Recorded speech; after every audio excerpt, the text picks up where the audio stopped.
Welcome to the I Am One podcast, where we talk to perinatal mental health advocates, professionals, and educators supporting the mission of Postpartum Support International. We're not afraid to ask our guests about the hardest parts of pregnancy and postpartum because we know that PSI has tools and resources to help in every situation, and everyone should know about them. Whether you are among the 1 in 5 moms, 1 in 10 dads, one of many trans or non-binary parents, or you're one professional or advocate committed to helping folks in need, you are also one of us. I'm your host, Danny Giddens, and I am 1 in 5. I didn't know what to call what I was experiencing after becoming a parent and felt too scared at the time to speak up. Not anymore. Now she won't stop talking about it. Hi, I'm your co-host, Emily Jankowski. I'm also 1 in 5, and I want you to know that mental health complications are common, but they aren't normal.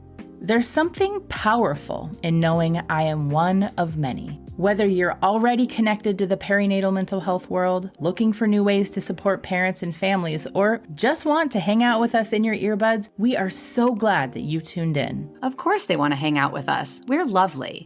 Seriously, though, the views, thoughts, and opinions expressed on this pod are the speaker's own. Tuning into this podcast is, spoiler alert, not a replacement for therapy, but PSI can help you find a therapist. We could also help you find a psychiatrist, a support group, or Waldo. Emily, Waldo? Come on! We don't know where Waldo is. Okay, fine. PSI help seekers can find peer support and resources in their area. At PSI, we want you to know you are not alone, you are not to blame, and with help, you will be well. On today's episode, we're sitting down with one of the world's loveliest human beings, LYNN TURCOTTE-SCHUH, a certified birth educator, a speaker, a perinatal mental health advocate, a longtime PSI volunteer, and a mentor for mothers everywhere. We'll chat about parenting through debilitating anxiety, social media's impact on both our mental health and overall capacity, and what it means to find and live with radiant joy. This episode is packed full of silliness and also some serious truth bombs. So without any further ado, please sit back, relax, and enjoy this episode with our friend, LYNN. LYNN, welcome to the podcast studio. So good to see you again. Emily and I have been eagerly awaiting the chance to sit down with you and talk about all things perinatal mental health related, hear about some of your lived experience, hear about what you're up to, etc., etc., etc. So thanks for being here. Yay, thank you for having me. I love you guys, and We love you too. I love PSI and everything it does, so I'm really honored to be part of this. Oh, yeah. LYNN, without any further ado, could you please give us a little bit of an introduction to who you are? Oh, boy. Got an hour? Hang on to your seats. I, first and foremost, am a human being, and I say that, like, not cliche. I say it in that I try to honor myself first. That is something that I have had to learn recently. That's not like a lifelong skill that I've had. But I always I am me first. And then I'm a mom. I have a 10-year-old rainbow baby who is just my everything. I love her dearly. And I have an angel baby that would be about 11 and a half. And she's part of our family as well. Her name's Mia. And we talk to her all the time, so that's pretty normal in our house to talk to people that aren't alive anymore. I've been married for almost 15 years, which is insane to me because we were together for 10 years before we got married. So I'm I've officially lived more of my life with you than I did before I met you. We live in Eastern Connecticut on a little homestead, so when I am not working and being in service to other people, professionally, usually I'm playing music, guitar, piano, or hanging out with my chickens or my bunnies, or just going for walks out in nature, being in my garden. I really just love, the simple life. It's just, it's nice and calm. We're, in a little bubble out here, and I love it.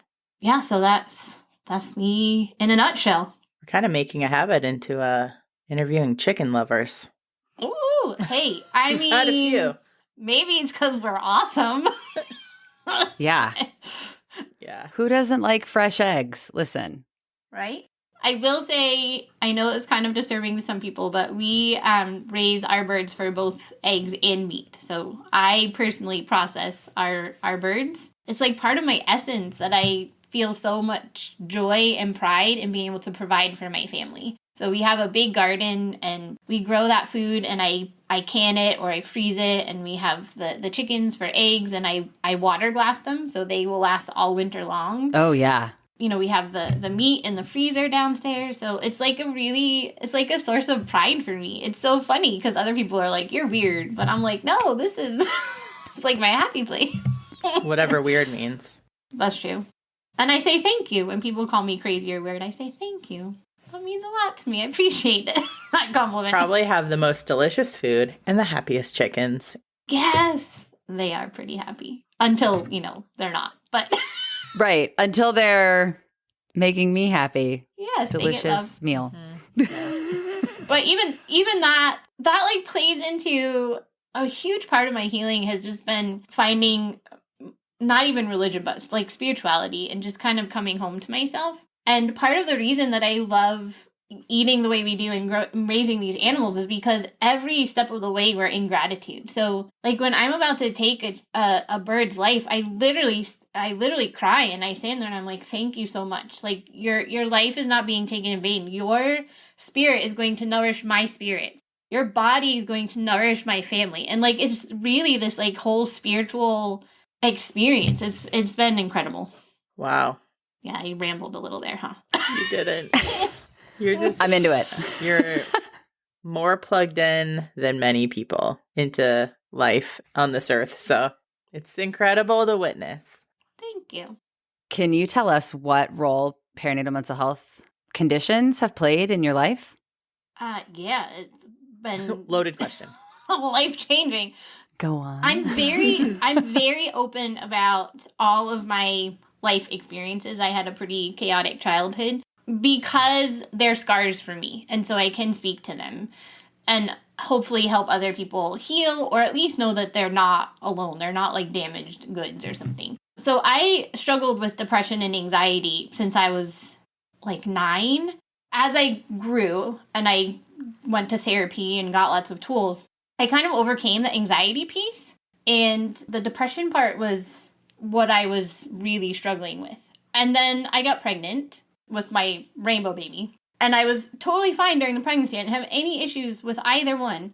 And then afterwards, it was like the depression disappeared and the anxiety went through the roof. It was like the weirdest experience. And because I thought I had a handle on it, I was like, oh, this just must be motherhood. Like everyone said it was going to be hard. And this is like real hard. So this just must be what they were talking about. So even though I had all this experience and like knew that I struggled with this, I still didn't catch it because I don't know why. It just like fell through the cracks. So I went 6 months before I was even diagnosed with postpartum anxiety. And once I got diagnosed, then I was like, okay, back it up. Back up the truck. Beep, beep, beep. Back it up. I know what this feels like in my life. And this is like very different than what I've experienced before. I went to therapy and I joined some of the peer support groups it wasn't PSI at the time. It was Postpartum Progress. Was like, and I hooked into the Climb Out of the Darkness event. My daughter was like 7 months old when I did the first climb. Shout out. And that has just been a through line through my entire experience since then. What I noticed was that the anxiety that I was having now, it hasn't gone away. I manage it better now, but it is so much more about, like, what if I leave my daughter? It's all focused on her. It's not focused on, am I going to be hurt? Am I going to be safe? It's like, oh my gosh, if I get in a car accident, like, my daughter doesn't have a mom anymore. Like, everything's, like, hyper focused on this other person. It's like my heart is walking around outside my body now. And I just am always afraid that it's going to get hurt. So that's been a very different experience of anxiety than what I had experienced before in my life. And took me about 3 years to really come out of it and feel human again. And then like a year and a half later, COVID hit. And I was like, do therapist. I'm like way worse than I was before. SOS. Yeah. The breakthrough or the epiphany that I had during COVID, which made it so much harder for me, and I still now am working out of it. I'm still not completely out of the anxiety that popped up there, was that before, the things that I would get super anxious about were like irrational or like at least not probable. Did they feel rational in the moment? They did. Well, they never felt rational, but they felt very real. Like the emotion felt real, but the thing I was worried about never really felt real. If that makes any sense. Yeah. Yeah. With COVID, the thing I was worried about was very real. Right? And so I was like, well, how do I work through this? Right. Like it's an actual justifiable. This is a reasonable thing to have anxiety about. So yeah, so it's been, not to trigger anybody, but now I've worked through kind of the germaphobe type thing. And for the last year or so, I am really battling the mass shootings, gun violence stuff. Not in a political way, but like I am afraid to go to the grocery store. Like I have to psych myself up to go to the grocery store. Like I'm still working through all the stuff using all the same tools. It's just like, it's just a different face to it now. So yeah, I totally rambled. But so it is, perinatal mental health stuff has like colored my entire life. It's all connected. It is. It's brought me to the most amazing people, too. So, yeah. I don't know that I would, being on the other side of it as far as I am, not completely out, but like on having gone through the mess of it for so long, I don't know that I would change anything because I've met some really awesome people that are very dear to me that I don't know what I would do without them. I mean, you wouldn't be who you are. All the circumstances of your life wouldn't be recognizable to you. Yeah. Yeah. Okay, I have a follow-up question because I feel like there's a media piece to what you're saying. So it's two-parter. One, my sense is that like anxiety and parenthood is normalized in a way that is doing a disservice to parents. It's in TV, it's like a punchline sometimes, right? It's not helpful, I don't think. Was that some of your experience as well? 100%. And I agree with you. And I get on a soapbox about it. I have a whole piece of my mentorship program that's called Supermom is a Myth. Yeah. It's like just setting us up to fail, that we have all of these unrealistic expectations from society. I am convinced that's why I didn't get diagnosed for so long, because not that I was hiding anything, I just didn't think there was anything there to find. Right. Hypervigilance felt normalized. Yes. Like, this is my job now. I'm supposed to do all the things. I'm supposed to do all the things, and I'm supposed to keep my kids safe, and I'm supposed to, like, look beautiful while I do it, and have a smile on my face. I tell this story, I very vividly remember, like, the moment that it started to crack for me. I think my daughter was just a couple months old. Like, I was still in the 4th trimester, and I literally had, like, breast milk all over my shirt, and I had spit up on one shoulder.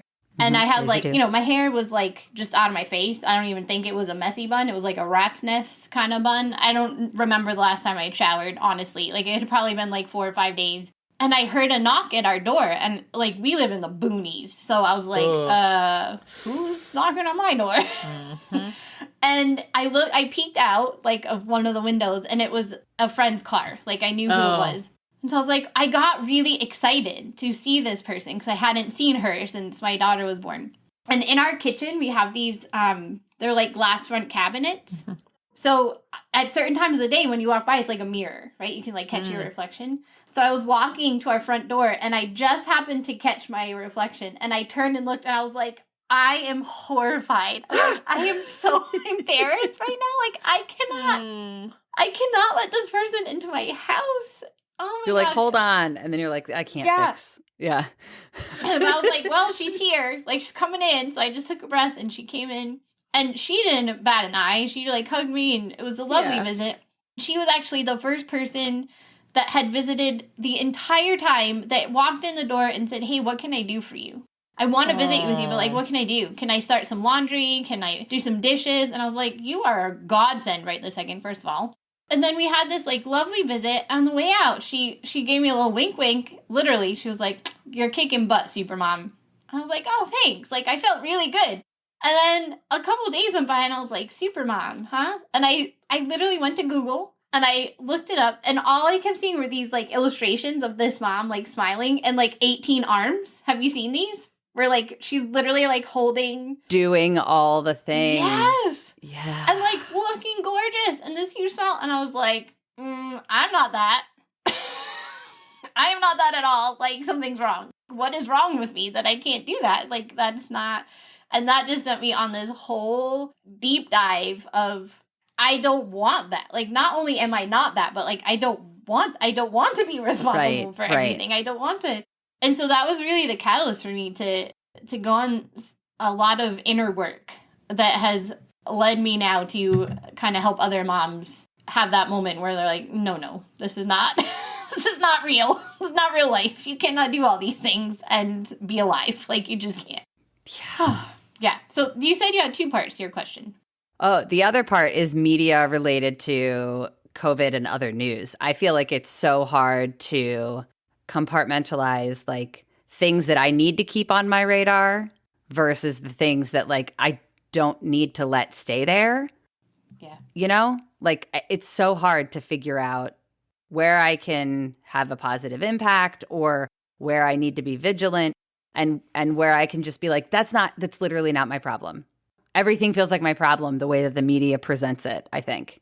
No, I totally agree. And I think with COVID and then again with the state of the world right now, everything's at our fingertips, and like horrible images and stories are like at our fingertips because of social media. Like, even if we don't want to see them, they just pop up. They're almost like forced upon us. They're like intrusive thoughts. Yes. Yes, it is. It's like, oh man, I'm not subscribed to this account, but I'm getting an ad for it. Hashtag unwanted ad. That is the most brilliant metaphor for intrusive thoughts ever, Danny. You need to write that down somewhere. Okay. Yeah. Seriously, that is exactly.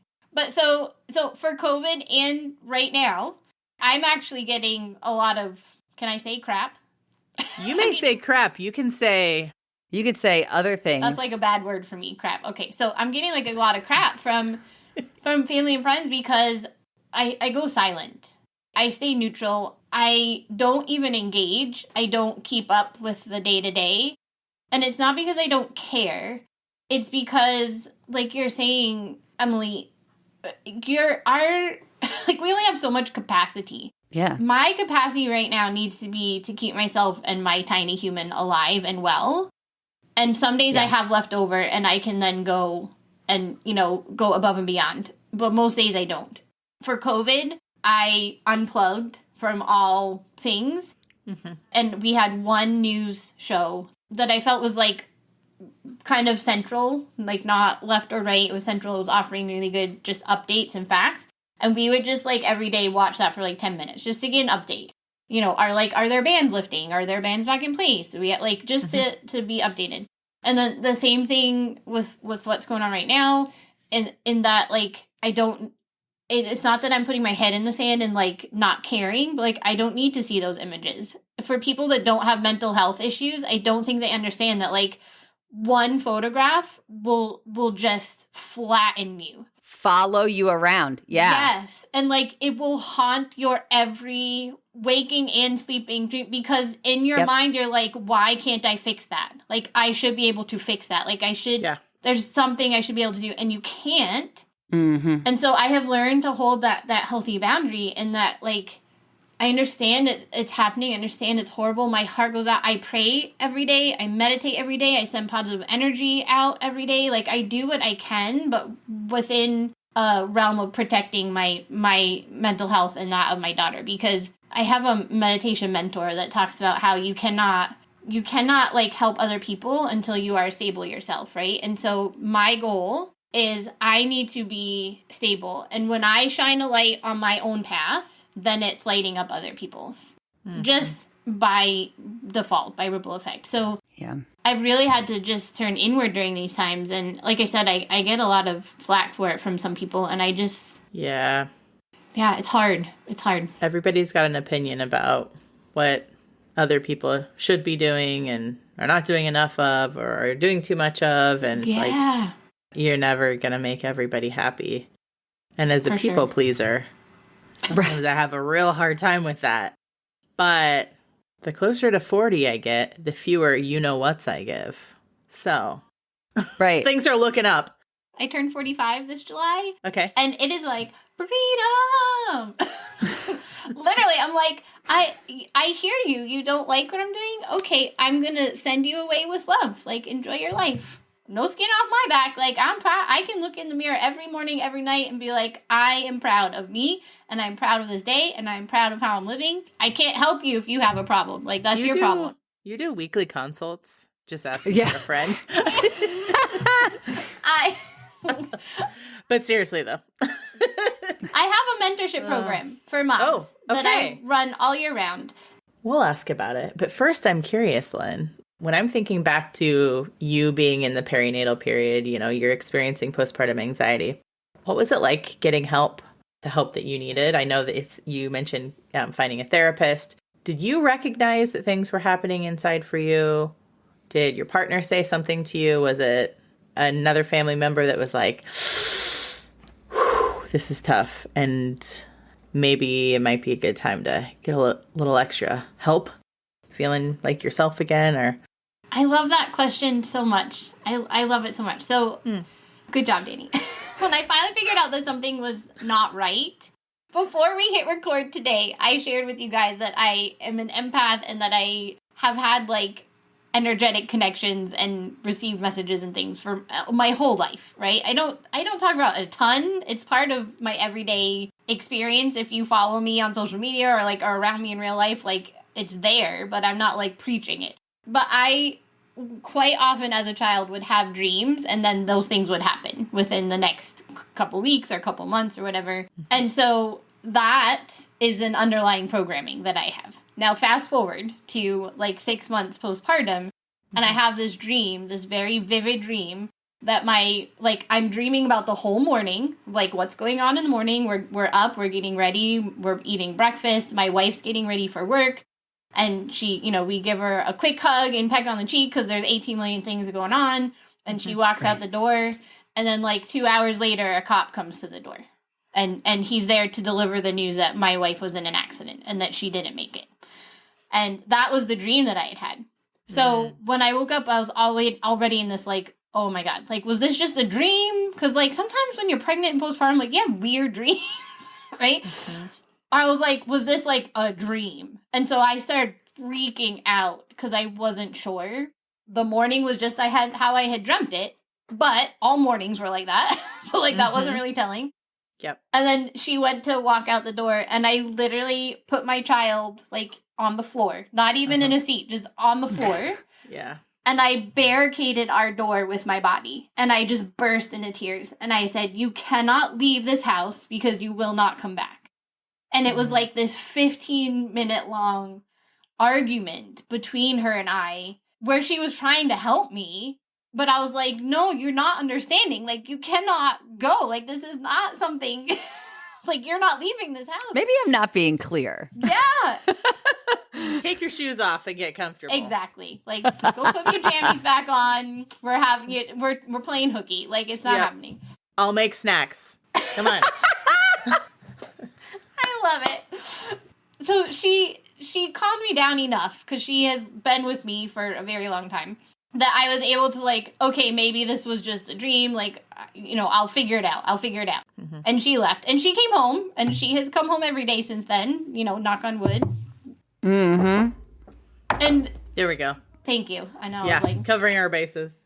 I was this is hearkening back to when I was younger, and I just would have these crazy episodes, if you will, of anxiety that took over my body. I literally could not function because I was no, this bad thing is going to happen. Super debilitating. And that was, I was no. I cannot. I had worked so hard to get out of it. I was I cannot go back there again. And so for me, it was very easy to pick up the phone and ask for help. Because you recognized that. Yes, and I'd already done it. I'd already been through it my whole childhood. It wasn't normal. It wasn't a normal thing. It still kind of had a stigma, even in my own family. And I knew it helped me because it helped me for a many, many, many years. So I was like, I don't care if this is normal or not. Like, I need this help. So after that point, it was very easy for me to get what I needed. Mm-hmm. Other than the one sticky point was, I think, logistically finding it. There were a lot of therapists, but not a lot that were versed in perinatal mental health stuff, and not a lot that had worked with specifically like a mom going through that. And so my therapist wasn't even somebody like that. She just kind of went with it. And like, she was amazing, but sometimes I'm like, I think she just kind of sat there and I did all the work based on stuff I had done like earlier in life. But regardless, she held the space for me.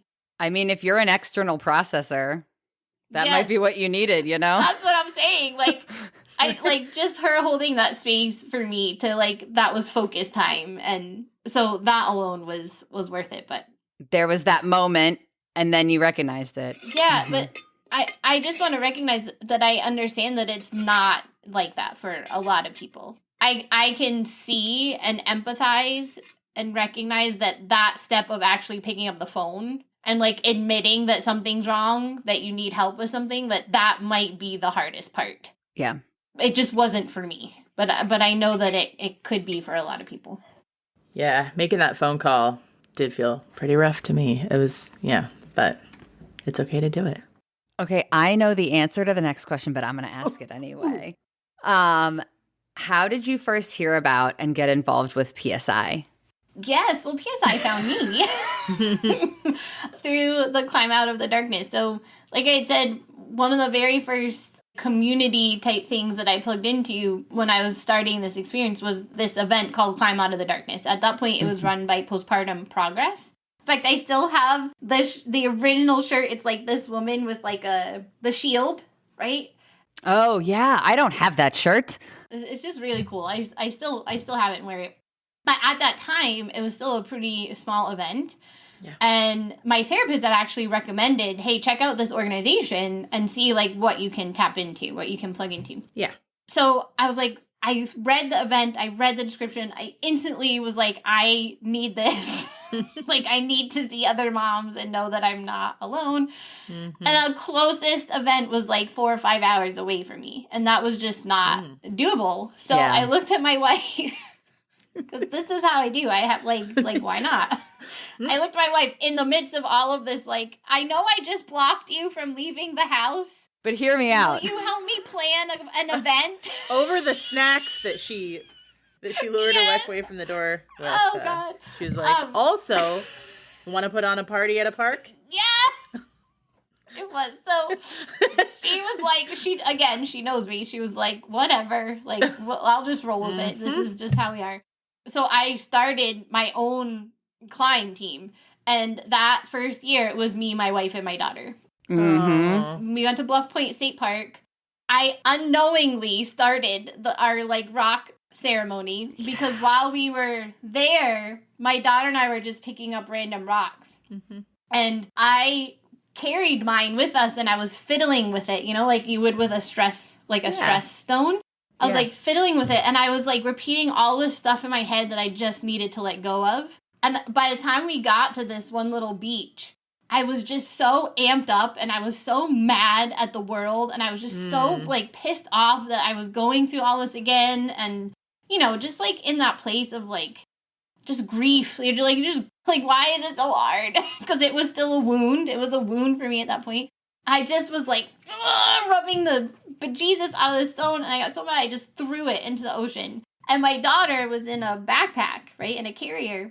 And I see this thing fling past my face. And I was like, what the? There's projectiles. Real tiny little rocks. Weird. Yes. She had kept one of her rocks as well. Thank God she didn't put it in her mouth. Like again. As they do.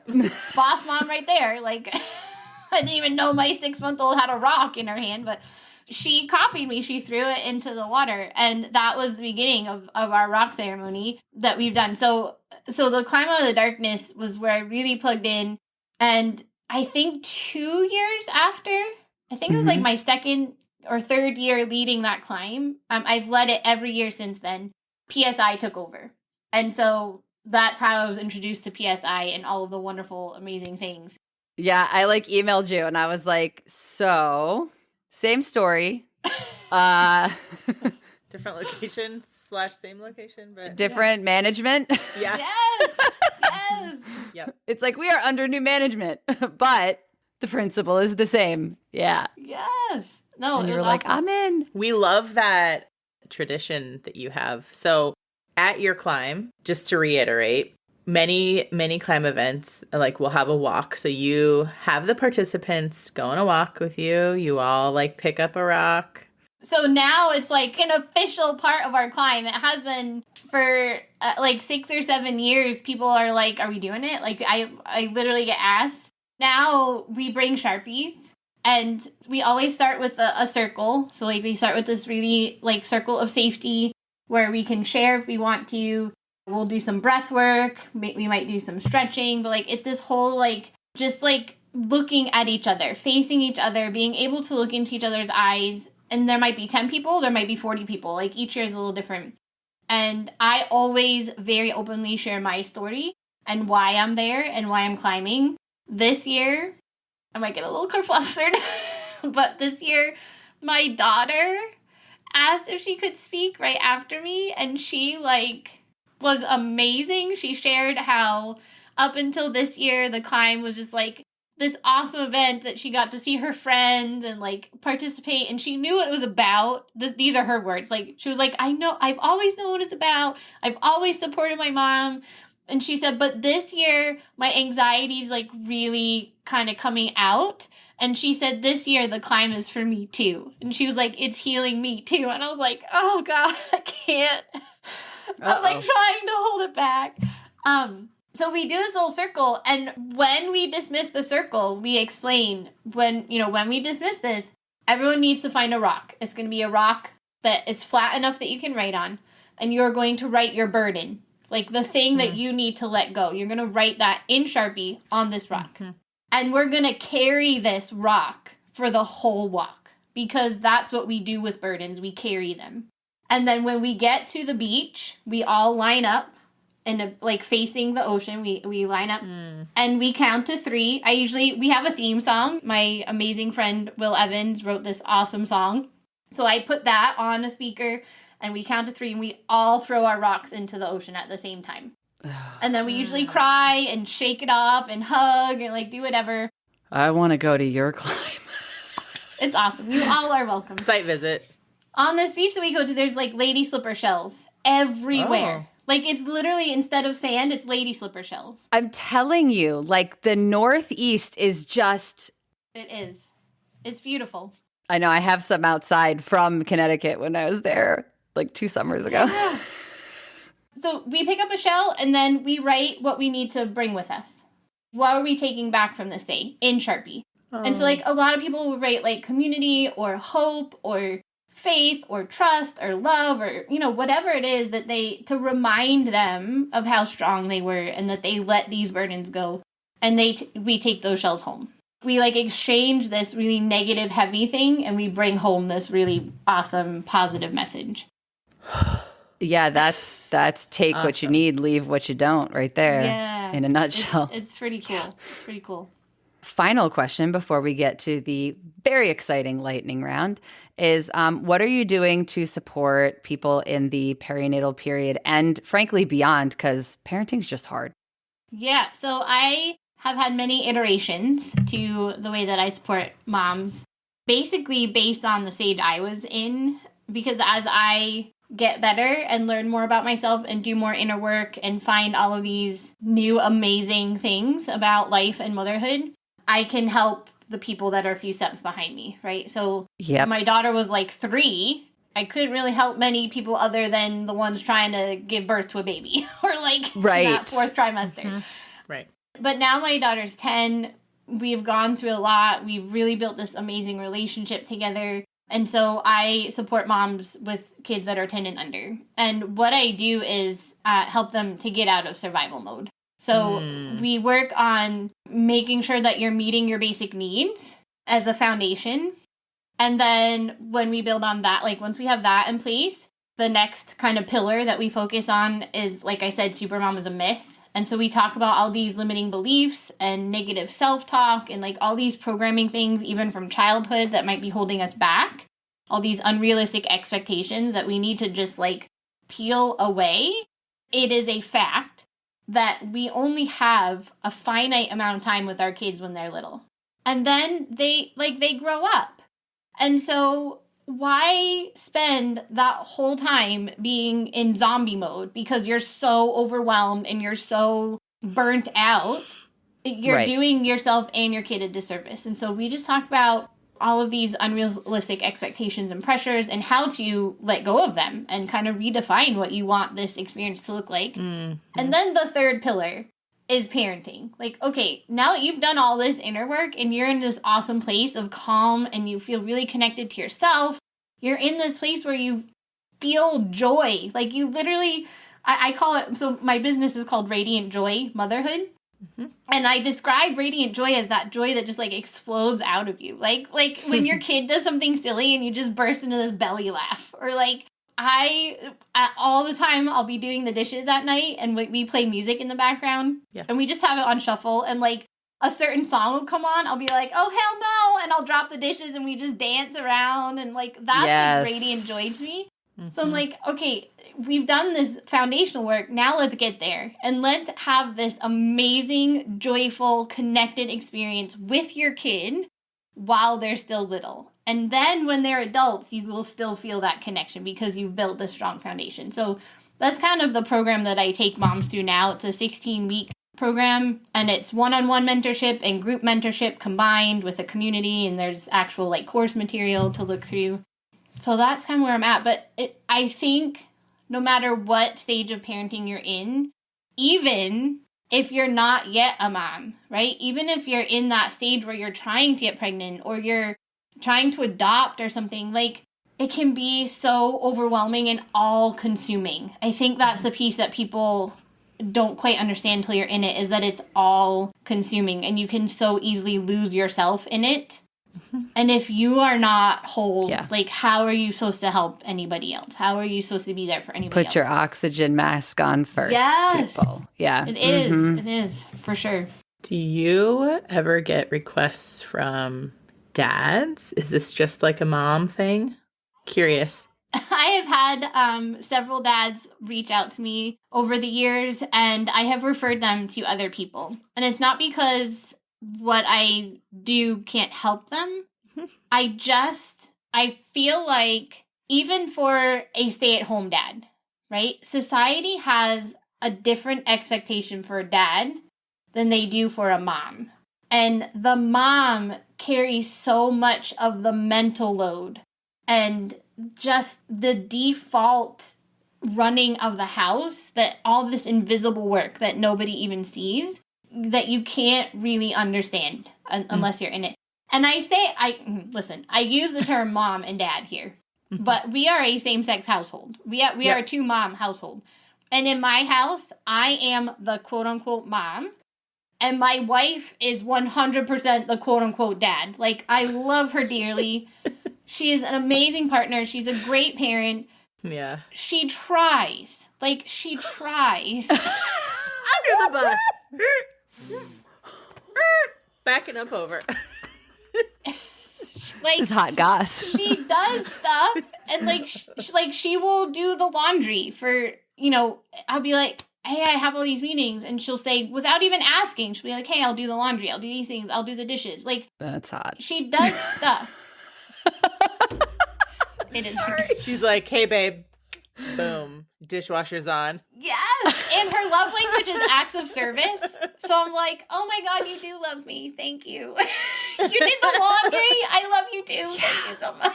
Like, But I think where the disconnect is, and even what she doesn't understand, which can cause frustration, is there's like the doing of the tasks, and then there's all the other stuff. So I don't know if you guys have heard of the Fair Play book by E. Brodsky. Oh, yeah. Have it on my shelf right over there. Yeah, so Fair Play. It's that whole concept of like, yeah, you can do something, but there's actually like the planning part that has to come first, and then you do the thing, and then there's the follow-up. And so so much of the planning and the follow-up falls on the mom, even if the dad is doing, if that makes any sense. So I really try to just stay in that lane and focus on the moms. On what you've experienced. And yeah. There are aspects of like, and this is really true for any couple, but like there are aspects that one partner is going to run point on and the other person isn't. And so there are going to be things that like aren't on your LYNN mental load that are on your partner's mental load, right? Mm-hmm. But when it comes to like the logistics of the household, which I think is what we're mostly talking about right now, like the logistics of the household, you're right. There's a tendency for all of those things to land on one person, not shared between two people. Does anyone know how to fix that? Like, do we write letters to someone? No, in all seriousness, that book Fair Play has been a game changer. We've not implemented it 100%, but like we now have the language. Yeah. So just as an example, my wife and daughter are an eye appointment right now, right? I'm here doing a podcast interview. So I said, this is you. I said to my wife, this is you. Like, I need you to own this piece. Like, you are owning this. And she, this morning, said, hey, do I need her insurance card? And I was like, yep, absolutely. And I didn't mind that she asked me that because I wasn't having to remember it. Like, had she gone and forgotten the insurance card, that would have been her. Not a, like, fall back on me because she's owning this whole trip. Yep. And right before she was leaving, she said, is this the place where you go this way? And she, like, gave the directions. And I was like, that's not the way I usually go, but, like, I don't know. And she said, well, can you get me the address? And I just stared at her. Oh. And I was like, you're owning this, remember? And she, like, rolled her eyes a little bit and huffed, but she was like, yeah, okay. And she like, I don't like it, but I'll do it. Yeah. And 3 years ago, that probably would have turned into an argument. Because I would have been like, do you not see? I'm getting ready for a podcast interview. Like, I have lights and things in my, like, can you not go on Google and look it up? Because that's what I'm doing. I'm going to go on Google and look it up. Right. Like, that's what would have happened several years ago. I have to look up my own optometrist every time. It's not like I have that in some mental Rolodex. Exactly. Like, I got to Google it. I don't know. Exactly. Oh, God. So it is.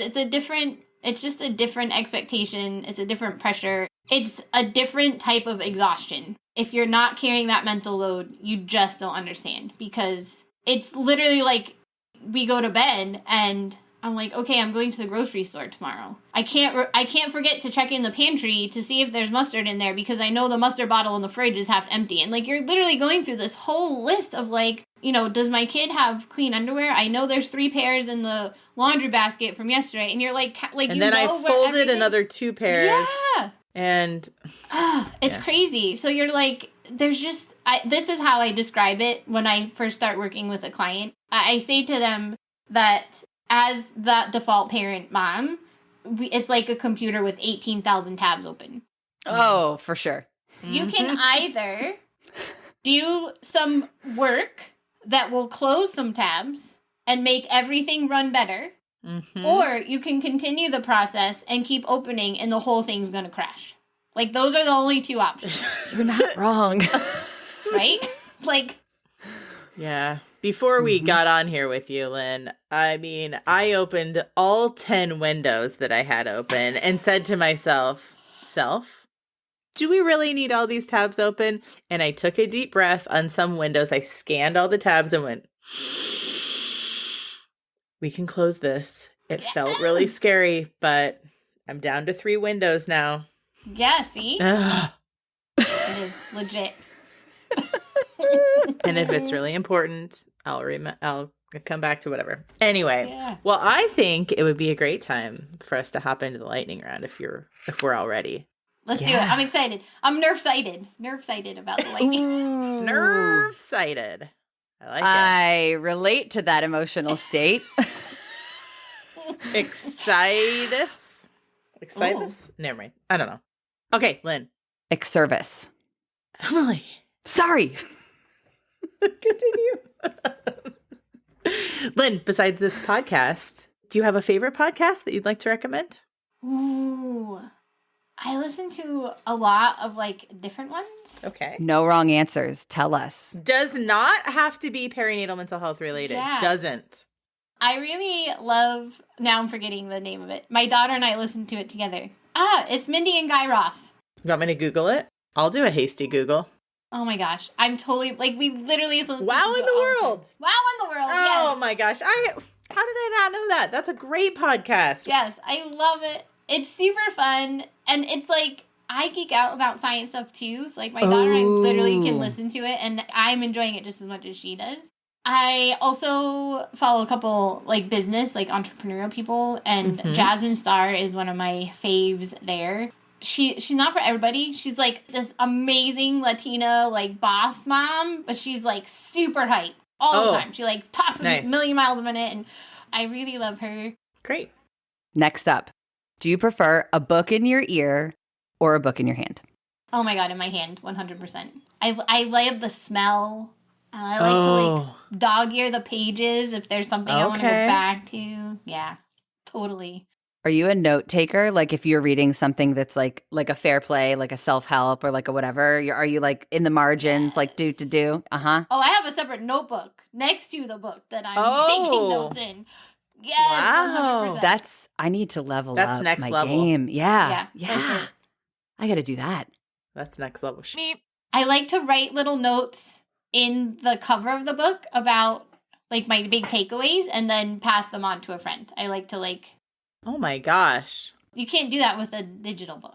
So. Right. No, yeah. So what are you reading right now? Anything good? Nothing. Or anything you'd like to recommend? I think you already gave a glowing recommendation to Fair Play. Yes, I love Fair Play. Burnout. Oh God, so good. Yes. That's another. And then this is more of like a parenting one, but something that really kind of changed my perspective on parenting my daughter. And I got this when she was like a year and a half old, was the 5 love languages for kids. So it's like helping to understand how to figure out what your child's love language is and different ways that they might show you in their little kid way. And how they might like to receive it. Exactly. Because it's different than an adult, right? Like they can't communicate the way we would. So right. Yeah, that was really good. Awesome. Are you binge watching anything that's really good? And if so, what? Outlander! Yes! I'm not even joking. Okay, so this year for me has been the most amazing year for personal growth and inner growth and like I feel like I'm tapping into my true essence for the first time in my whole life. Like really, truly. And part of that, I kept getting drawn to Scotland. I kept just everything, like all roads were pointing to Scotland and I could not figure out why. And like January, February, I was talking to some family members and I have ancestors, literally 3 generations back are from the soil of Scotland. They came over from there. And so I have like found my clan and like we've been doing all this research and I have dreams about like living there. So, okay. So this is where I'm at. And this is where I'm at in the beginning of the year. So now enter this Scottish yoga guru, meditation guru, angel guide guru named Kyle Gray. And I'm like, I'm in. All you had to do was talk to me in that Scottish brogue and I'm in. And I have been with him all year doing his mentorship programs. I do his meditations every morning. I'm in his meditation membership. It's called Raise Your Vibration. He's my mentor for all my angel guide and oracle stuff. And so anyway, so like people are knowing this. So then someone says, hey, if you're all into Scotland, and I love like sci-fi, but not like crazy like Star Trek sci-fi. I like I like sci-fi that blends with real life, if that makes sense, right? Fine. Like Twilight. Oh, like let me have this, Emily. Jeez Louise. Did you just say Twilight? Sorry. Yes, I did. Emily's a Trekkie. Yeah. So my friend says, hey, like mix together your sci-fi love and your love of Scotland. And like there's the show Outlander. You have to watch it. I kid you not, you guys. Like half of season 7, I think, is out. There's still another half and then there's one more season coming. So I watched 6 seasons plus half of 7 season in like 3 weeks. And now I've gone back and rewatched them all like 18 times. So you're saying it's bingeable. It is. I'm lesbian. We've already established I'm lesbian. I am not bisexual. Okay. Like, I'm not into dudes. At all. But this main lead, Sam Hewen, he's literally on my phone. Hold on. My wife knows this. This is not a secret. Okay. This is my screensaver. This gorgeous human being that is Sam Hewen. Like, legitimately. I mean, honestly, any gorgeous woman with like a nice, popped collar, it would be fine either way. Right? And he's got a Scottish brogue. Like, he's from Scotland, so he's got that, like, oh my God. Yeah. I literally walk around the house, and my daughter will be like, where is this thing? And I'm like, I dinna ken. Like, that's how they speak in Outlander. I dinna ken. Dinna fash. Dinna fash. Okay. I love this for the both of you. Outlander. Don't slam it till you try it. There's a lot of gore in some parts, and there's some sex scenes. Yeah. And some non-consensual. Yes. Yeah. So I have, like, fast forward through whole episodes. And yes. Because I can't, that's too triggering for me. That's what I need, is I need the cliff notes on what to skip and where. If someone has published that, then I'm in. We'll let you know. For sure. We can let you know. This is not a family show. It is not a family show. Adult eyeballs only. For sure. 100%. 100%. Lynn, what is your best parenting hack? Choices. Oh. Go on. Giving choices? Giving choices. Yeah, because we all have a control bucket and a connection bucket that we need to fill. And when our control buckets are empty, that's when we grasp and try to take control of every little thing that we can. And our kids are basically, have no control over their life. That's kind of the definition of their experience. Mm-hmm. Yep. The more choices you can give throughout the day that are within your realm of comfort, it will fill that bucket. And then power struggles just disappear because their control bucket's getting filled. So what I mean is, hey, it's time for breakfast. Do you want the pink cup or the blue cup this morning? Right. Not I want you to go buy me a cup that we don't have. Well, that's not an option. So if you're kind of narrowing it down to begin with, then it's two options that you can live with. Yeah. And they can choose what they can live with. Or hey, it's snack time. Do you want this cheese stick or do you want some apple slices? Those are your choices. You have to pick between those two. But you get to choose. You're in control. Game changer. Game changer. Love it. Can I rewrite the next question? Yes. Do it. Okay. Brand new question. Hot off my brain press. Never even heard this before. Oh, boy. It's how we roll. If you were going to give the new parent you advice with the knowledge you have today, what would you tell yourself? It's going to be better than you could imagine. Don't give up. Hang in there. It's going to be better than you could imagine. That's good stuff. Well, I think we've done it. Okay, we still need to know how everyone takes their water, so I'm not changing that one. Okay. How do you take your water? Tell Lynn what that means, though. Ice, no ice. Bubbles, no bubbles. Through a coffee filter with beans and hot. Do you only get your water through the moisture in your chicken nuggets? I mean, I don't know. Like a sea lion, I get it through the fish I eat. No, we're on a well, so our water is delicious. Okay. So just tap water. Yeah, it's good stuff. During the summer or not cold winter, I like it just room temperature. Yeah. But during the winter, I will heat it up as if I'm going to make tea, but I just drink the hot water. My body craves the hot water during the winter. Oh, I'm going to try that. Yeah. Yeah. I mean, you guys, this is it's a 40-ounce thing that I carry with me. It's called the Beast. It's called the Beast. It's loved. Look I've dropped it 18 times. But it actually will hold in the heat, so I will boil my water, fill this up, and I try to drink 2 of these each day. Heats you up from the inside. Yeah, it does. Life hack right there. Yeah. Okay, I'm into it. I like that. I think we've done it. Yes! Emily, you want to take us out? Yeah, okay. All right. Lynn, thank you so much for joining us today, because for me personally, this was a little bit of a touch point back to my journey, because we kind of went through a lot of this whole how do we make meaning out of our experience together? So thanks for going back in time with me. I really appreciate it. Thanks for having me. It was awesome. You guys are awesome. I'm so honored. Thanks, friend.